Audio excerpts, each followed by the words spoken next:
عالمہ on line T V پر خوش آمدید۔ حضرت ابو طفیل رضی اللہ عنہ آخری صحابی شمار کیے جاتے ہیں۔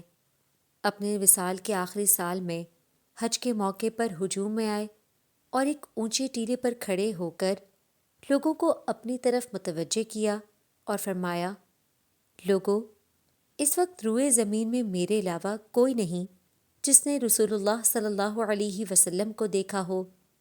لوگ اکٹھے ہو گئے اور سب نے ان سے صرف ایک ہی سوال کیا، صف لنا رسول اللہ، ہمیں آپ صلی اللہ علیہ وسلم کے متعلق بتائیے، ان کے اوصاف جمیلہ سے آگاہ کیجیے۔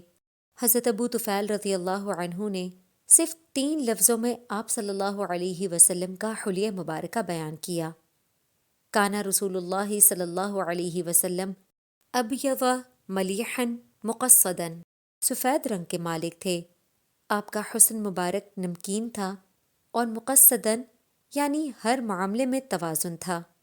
اس ویڈیو کو زیادہ سے زیادہ شیئر کریں اور مزید اسلامک ویڈیوز اور احادیث سننے کے لیے عالمہ آن لائن ٹی وی کو سبسکرائب کریں۔